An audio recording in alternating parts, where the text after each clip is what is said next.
जब बोया पेड़ बबूल का तो फल कहाँ से हुए? जो आपने बोया है आप वही काटेंगे। जो दूसरों के लिए खड्डा खोदते हैं, खुद उन्हीं के लिए गिर जाते वो उसी गड्ढे में गिर जाते हैं। पाकिस्तान ने अपनी पूरी शिद्दत के साथ भारत से नफ़रत की, अपना पैसा झोंक दिया, अपनी एजुकेशन कॉम्प्रोमाइज़ की, आवाम को रेडिकलाइज़ कर दिया, टेररिस्ट ऑर्गनाइज़ेशंस खड़े कर दिए, Lashkar-e-Taiba, Jaish-e-Mohammed and what not. पूरी अपनी शिद्दत इस शिद्दत से अगर उन्होंने शायद अल्लाह के लिए प्रेयर्स की होती तो शायद आज वो एक बेटर नेशन होते। ख़ैर, अब उनको उसका फल मिलना शुरू हो चुका है। टीटीपी एक ऐसी ऑर्गनाइज़ेशन जो उन्होंने खुद खड़ी की थी, आज उनके लिए काम नहीं कर रही है, आज उनके अगेंस्ट में काम कर रही है। पहले पाकिस्तान के अंदर जो अटैक्स होते थे, वो पेरिफेरल एरियाज़ में खैबर पख्तूनख्वा, गिलगित-बल्तिस्तान, सिंध, बलूचिस्तान, वहाँ पर होते थे। पर अब इनके मांद में घुस के, इनके कैपिटल में, जहाँ पे पाकिस्तानी आर्मी के सबसे इम्पोर्टेंट सेंटर्स हैं, हेडक्वार्टर्स हैं, जहाँ पर आसिम मुनीर का मरियम बंकर है, उनके हाइड आउट एरियाज़ हैं, हाफिज़ सईद के हाइड आउट एरियाज़ हैं, वहाँ पर अब युद्ध छिड़ना शुरू हो चुका है। कल रात को एक बहुत इम्पोर्टेंट न्यूज़ आई और ये सबसे बड़ा टेररिस्ट अटैक माना जा रहा है पिछले 1 साल का। यहाँ पर टीटीपी की एक ऑफशूट ऑर्गनाइज़ेशन है जिसका नाम है जमात-उल अरहार। इन्होंने सेट एक्सप्लोजिव से भरा हुआ, आरडीएक्स से भरा हुआ ट्रक ले जाकर पूरा का पूरा पाकिस्तानी रेंजर्स के हेडक्वार्टर जो कि गुलिस्तान जौहर एरिया में है, वहाँ पर ठोक दिया। ब्लास्ट हुआ ऑब्वियसली, कई इनके पाकिस्तानी रेंजर्स मारे गए और 90 मिनट तक ये गन बैटल चली है। कहा जा रहा है कि और इनके पाकिस्तानी रेंजर्स मारे गए, नंबर दबाने की कोशिश करें, जो ये हमेशा से करते रहे। कल इससे बहुत हताहत हुए आसिम मुनीर। देखिए, आसिम मुनीर इस वक़्त बेचारे बड़े परेशान हैं। अपने लिए बड़े-बड़े आर्टिकल्स लिखवा रहे हैं और लिखवाने का तरीका कैसे? पेपे एस्कोबार जैसे जो जर्नलिस्ट हैं, चाहे वो चाइना के इशारे पे या यूएस के इशारे पे कि पाकिस्तान की इमेज को व्हाइट वॉश करना है, वो लिखते हैं कि आसिम मुनीर के ऊपर अटैक होने वाला था स्विट्ज़रलैंड, यूएस, ईरान टॉक्स के ड्यूरेशन में। उसको बाद में वार्ड ऑफ किया गया। इस तरीके से व्हाइट वॉश करने की कोशिश की जा रही है। पर वो इंटरनेशनली, डोमेस्टिक में क्या करोगे? आपने हर किसी को तो दुश्मन बना रखा है। चाहे बलोची हो, चाहे सिंधी हो, चाहे खैबर पख्तूनख्वा हो, पीओजेके हो, गिलगित-बल्तिस्तान हो, name a province and they have a problem. But problem सिर्फ यहीं तक नहीं है। ये प्रॉब्लम इन्होंने एक्सपोर्ट भी कर दी है। इन्होंने ये जो रेडिकलाइज्ड माइंड था, ये एक्सपोर्ट भी कर दिया। किधर? ईस्ट पाकिस्तान, जो कि इनसे बेटर परफॉर्म कर रहा था economically, financially, development wise, society wise, democracy wise, जो इनसे कहीं अच्छा था, कहीं आगे था। इन्होंने कहा खड्डे में हम अकेले थोड़ी ना जाएँगे। अरे ईस्ट पाकिस्तान नाम था तो आपको भी खींच कर लेकर आएँगे। ख़ैर, अब बांग्लादेश के अंदर वही जो एंटी इंडिया सेंटिमेंट पाकिस्तान के अंदर पनपता था, वो बहुत ही रेडिकलाइज़्ड हो चुका है। बहुत ही ज़्यादा रेडिकलाइज़ हो चुका है और बांग्लादेश बन गया एक हेडक्वार्टर, मैं बोलूँगी, जहाँ पर सारी की सारी spy agency, CIA, raw, ISI, Turkey की, मोसाद की एंड आल्सो चाइनीज़ एमएसएस सब इस वक़्त लगे हुए हैं। पर इस बार लगता है चाइना ने यूएस को मात दे दिया बांग्लादेश के अंदर और बुरी तरीके से मात दी है। थूसिडियस ट्रैप नाम का एक थ्योरी होता है जिसको बहुत एंशिएंट टाइम से ये थ्योरी चली आ रही है। उसके हिसाब से कोई भी एग्जिस्टिंग सुपर पावर नीचे की जो सुपर पावर होती है उसको बढ़ने नहीं देती है। The similar philosophies of US towards China, और चाइना बहुत स्ट्रगल करता है। Hind Mahasagar, specially the bay of Bengal region, इस वक्त थूसिडियस ट्रैप का शिकार है, जहां एक तरफ सेंट मार्टिन आइलैंड लेने के लिए शेख हसीना को भागने पे मजबूर कर दिया गया, उनका अंडरगारमेंट्स तक डिस्प्ले पे लगा दिए गए और उनको भारत में शरण लेनी पड़ी। वहीं अब चाइना ने अपनी चाल चल दी है। तारिक रहमान 17 साल लंदन में रहे और 17 साल लंदन में रहने के बाद वो आते हैं एज अ लीडर, जीत कर आती है उनकी पार्टी और बांग्लादेश को टेक ओवर करते हैं।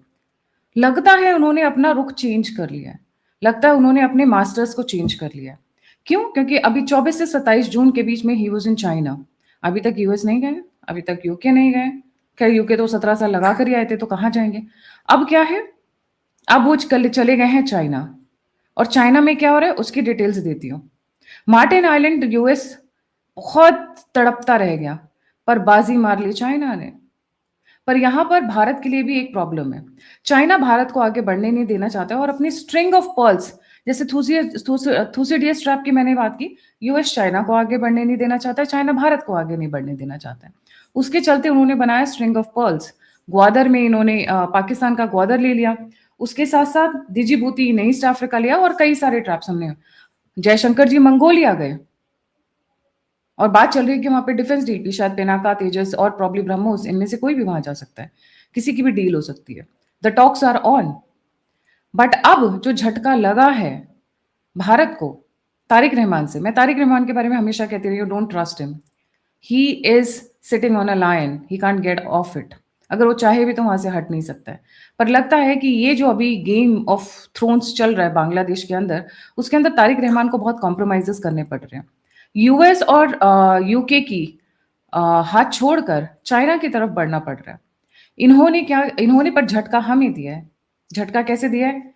एक इंपॉर्टेंट पोर्ट जिसका नाम है मोंगला पोर्ट, जो कि 2015 में यूनिस गवर्नमेंट, हम जब 2015 में भारत सरकार को दे दिया गया था, भारत गवर्नमेंट बैक्ड ऑर्गेनाइजेशन को हैंड ओवर करने की बात चल रही थी कि उसका जो साफ सफाई, उसका जो टेक केयर है, उसका जो डेवलपमेंट है, वो सारा भारत देखा गया। 111 एकड़ का ये एरिया है and it is very critical for Bharat look east policy and also the हमारे नॉर्थ ईस्टर्न स्टेट्स के लिए।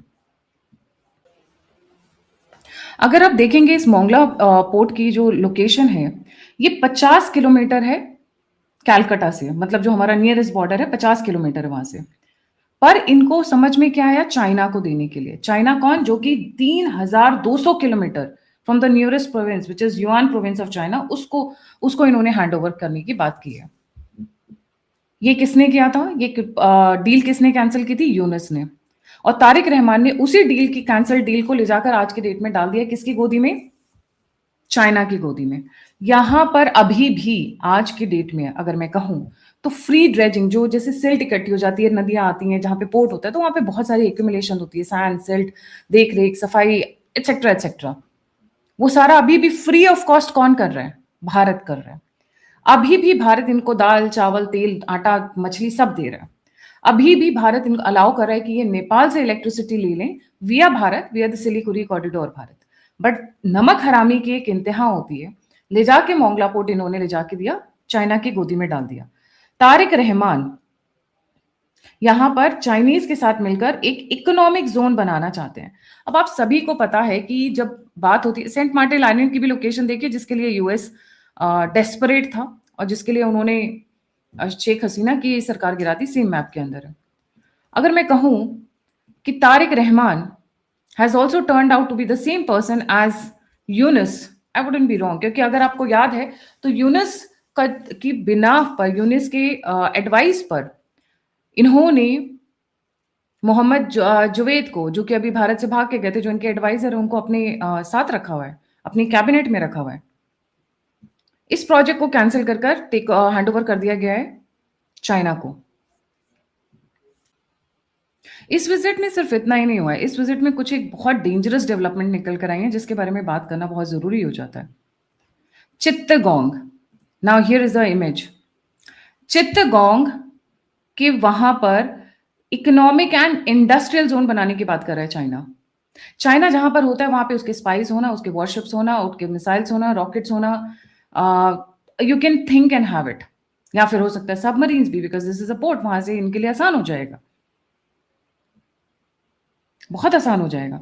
अब चित्तगोंग में ये चाइनीज इकोनॉमिक इंडस्ट्रियल जोन बनाने की सोच रहे हैं। चाहे चित्तगोंग अगेन हिंदू डोमिनेटेड एरिया, और चित्तगोंग और चाइना की दूरी 3,200 किलोमीटर्स है। ऑन पेपर क्या लिखा गया है? Boost trade, investment, industrial and development and employment, strengthen China's economic footprint in the bay of Bengal. But this is not the matter. The matter is China इस वक्त बांग्लादेश में हेवी इन्वेस्टमेंट में, remember airport, Lalmonirhat, China इस वक्त बांग्लादेश के अंदर heavily invest करना है। And this is not it, there is another very important development which is come, China Myanmar Bangladesh economic corridor. इसी विजिट में इसके ऊपर भी बात हुई है, जो कि बांग्लादेश से निकलकर, बांग्लादेश के चिट्टगोंग, ढाका से चिट्टगोंग पोर्ट, चिट्टगोंग पोर्ट से यूनान, और वहां से म्यांमार के थ्रू होते हुए ये चाइना तक जाएगा। Now you understand why Myanmar के अंदर China is so invested, not only just for rare earth, but also to take a grip over Bangladesh and also Bharat की तरफ नजरें बनाकर रखना। Water resource management, integrated water resource management, Teesta river के ऊपर आज की डेट में comprehensive management and restoration studies के लिए साइन हुआ है डील इन लोगों का। स्टडी ऑफ तीसरा प्रोजेक्ट, वही तीसरा प्रोजेक्ट जो भारत और बांग्लादेश के बीच में एक important, controversial and conflicting point बन गया है। वहां पे अगेन चाइना मूव करता है, एयर बेसिस पे काम कर रहा है, मोंगला पोर्ट ले रहा है, चाइना म्यांमार बांग्लादेश कॉरिडोर बनाने की बात चल रही है, चित्तगोंग में इकोनॉमिक एंड इंडस्ट्रियल कॉरिडोर बनाने की बात चल रही है, and this is going at a very rapid speed. ये जो कॉरिडोर बनाने की बात चल रही है, this is going to be both of rail and road mixed, and also waterways in some places, especially the Chittagong and Yuan area of the Myanmar thing. Bangladesh में इस वक्त कोई भी सरकार भारत प्रो नहीं आ रही है, and this is a red signal for us. China यहाँ पे पहले यूएस से निपटेगा और तब बांग्लादेश को टेक ओवर करेगा, या यूएस यहाँ पर पहले चाइना को निपटाएगा तब टेक ओवर करेगा, वो देखना बहुत इंपॉर्टेंट हो जाएगा, because this is not an easy game. इसके साथ साथ एक और बड़ी इंटरेस्टिंग न्यूज आई है। अचानक से वर्ल्ड बैंक का दिल पिघल गया है। हाय, बड़ा दर्द हो रहा था वर्ल्ड बैंक को, बेचारे ऐसा लग रहा था कि ये तो भूखे नंगे हैं। इमरजेंसी फंड रिलीज किया है वर्ल्ड बैंक ने 1.1 बिलियन डॉलर्स का, और ये पैसे कहाँ जाएंगे? ड्रोन्स खरीदे जाएंगे, मिसाइल्स खरीदी जाएंगी, या जो भी अफोर्ड कर सकते हैं उस 1.1 बिलियन डॉलर में।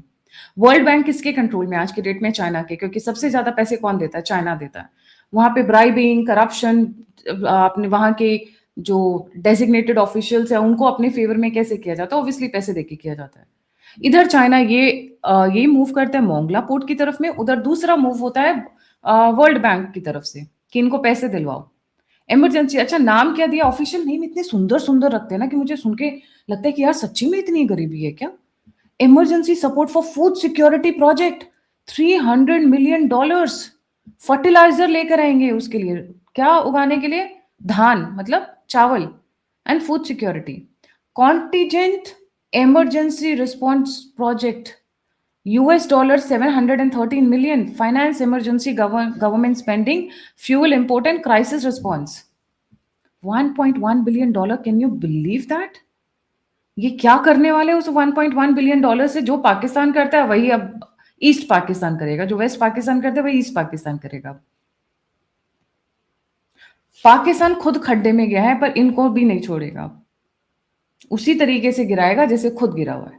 पूरी दुनिया में अगर आप पाकिस्तान का पासपोर्ट दिखा दीजिए तो क्या वैल्यू होती है वो सभी जानते हैं, बट हमारे यहाँ के जो आई डोंट नो क्या मास्टर स्ट्रोक चल रहा है पीछे में कि इन लोगों को टूरिस्ट वीजा दिया जा रहा है। इट्स बीन ओपन फ्रॉम 28 जून।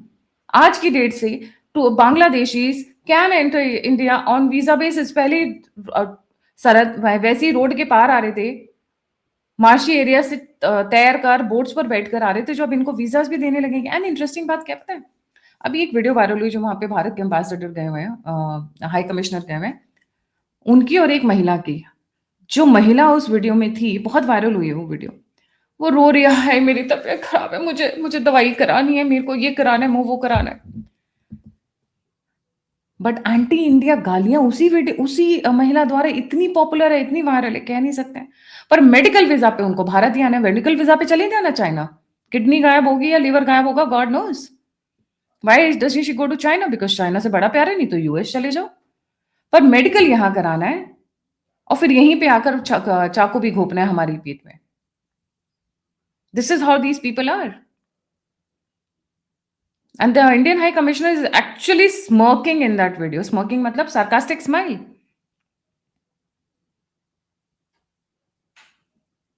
जैसा कि पाकिस्तान के डिफेंस मिनिस्टर ने कहा था, the attack on Bharat will happen from the east side. We can see that capitulating. We can see that happening slowly and gradually. This area is being turned into a proper anti-India zone. Thank you so much for joining. जाने से पहले सभी viewers से request है, please don't forget to like, subscribe and share the alternate media. अगर आप मुझे contribute करना चाहते हैं तो दिए हुए नंबर और यूपीआई पे आप मुझे कंट्रीब्यूट कर सकते हैं। आप मुझसे जुड़ना चाहते हैं, इन्फॉर्मेशन शेयर करना चाहते हैं तो सभी के सभी लिंक्स डिस्क्रिप्शन बॉक्स में। इसी के साथ जय हिंद, जय श्री राम, हर हर महादेव।